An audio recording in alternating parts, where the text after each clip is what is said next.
ಮಾನ್ಯ ಶ್ರೀ ಶಿವಾನಂದ ಸಾಹೇಬ್ರ ಒಂದು DCM ಹುದ್ದೆ ಏನಿದೆಯಲ್ಲ, ನಮ್ಮ ಬಸವನ ಬಾಗೇವಾಡಿಯ ಎಲ್ಲ ಕಾಂಗ್ರೆಸ್ ಕಾರ್ಯಕರ್ತರ ಆಸೆಯಂತೆ ಇವತ್ತು ನಮ್ಮ ಶಿವಾನಂದ ಪಾಟೀಲ್ ಸಾಹೇಬರಿಗೆ ಅವರು ಮಾನ್ಯ ಉಪಮುಖ್ಯಮಂತ್ರಿಗಳನ್ನಾಗಿ ಆಯ್ಕೆ ಮಾಡ್ಬೇಕಂತ ಹೇಳಿಕಿಂದ ನಮ್ಮ ಎಲ್ಲರ ಕಾಂಗ್ರೆಸ್ ಕಾರ್ಯಕರ್ತರ ಆಸೆಯನ್ನು ಅವ್ರಿಗೆ ಈಡೇರಿಸ್ಬೇಕಂತ ಹೇಳಿ ಅವರಿಗೆ ಕೈ ಮುಗಿದು ನಮ್ಮ ಪಕ್ಷದ ಎಲ್ಲ ಕಾರ್ಯಕರ್ತ ಬಂಧುಗಳಿಂದ ನಾನು ಕಳಕಳಿಯಿಂದ ಮನವಿ ಮಾಡ್ಕೋತೀನಿ.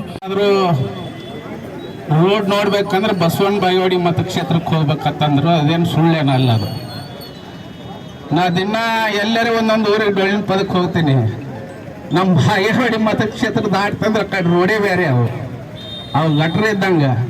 ಅಂಥ ಒಳ್ಳೆ ಅಭಿವೃದ್ಧಿಯನ್ನು ಮಾಡಿದವ್ರು ಯಾರಾದರೂ ಇದ್ರೆ ಅದು ಮಾನ್ಯ ಶಿವಾನಂದ ಪಾಟೀಲ್ರಂದ್ರೆ ತಪ್ಪಾಗಲಕ್ಕಿಲ್ಲ. ಬರುವಂಥ ದಿನಮಾನಗಳಲ್ಲಿ ಅಂದ್ರೆ ಇನ್ನೊಂದು 2-3 ದಿನದಲ್ಲಿ ಸಚಿವ ಸಂಪುಟವನ್ನು ಪುನರ್ ಸ್ಥಾಪನೆ ಆಗ್ತದೆ ನೋಡು. ಅಲ್ಲೇ ನಮ್ಮ ಶಿವಾನಂದ ಪಾಟೀಲ್ರಿಗೆ ಉಪಮುಖ್ಯಮಂತ್ರಿಯನ್ನು ಕೊಡ್ಬೇಕಂತೇಳಿ ನಾ ಮಾನ್ಯ ಎಲ್ಲ ಕಾಂಗ್ರೆಸ್ ಮುಖಂಡರಲ್ಲಿ ವಿನಂತಿ ಮಾಡ್ಕೊಂತ ಮಾತು.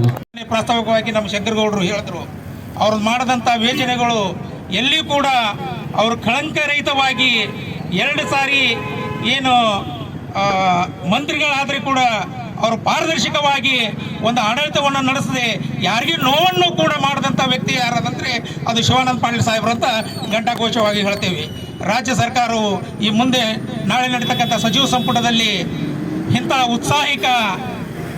ಉತ್ಸಾಹಿಕ ಮಂತ್ರಿಗಳಿಗೆ ಒಂದು ರಾಜ್ಯದ ಉಪಮುಖ್ಯಮಂತ್ರಿಗಳನ್ನಾಗಿ ಮಾಡಿದ್ರೆ ಏನು ನಮ್ಮ ಭಾಗದಲ್ಲಿ ಉತ್ತರ ಕರ್ನಾಟಕದಲ್ಲಿ, ಅದರಲ್ಲಿ ನಮ್ಮ ವಿಜಯಪುರ ಜಿಲ್ಲೆಯಲ್ಲಿ 8 ಸ್ಥಾನಗಳು ಮುಂಬರುವ ಚುನಾವಣೆಯಲ್ಲಿ ನಾವು ಕಾಂಗ್ರೆಸ್ ಪಕ್ಷ ಇನ್ನೂ ಗೆಲ್ಲಕ್ಕೆ ಹೆಚ್ಚಿಗೆ ಆಗ್ತೇವೆ ಅಂತಕ್ಕಂಥ ಮಾತನ್ನ ಹೇಳಿ ಇನ್ನೊಮ್ಮೆ ನನಗೂ ಕೂಡ ಮಾತಾಡಲಿಕ್ಕೆ ಅವಕಾಶ ಮಾಡಿಕೊಟ್ಟಂತ ಎಲ್ಲರಿಗೆ ಒಂದು हमारे इस चैनल को ज़्यादा से ज़्यादा सब्सक्राइब करें, लाइक करें और सब लोगों के साथ शेयर करें.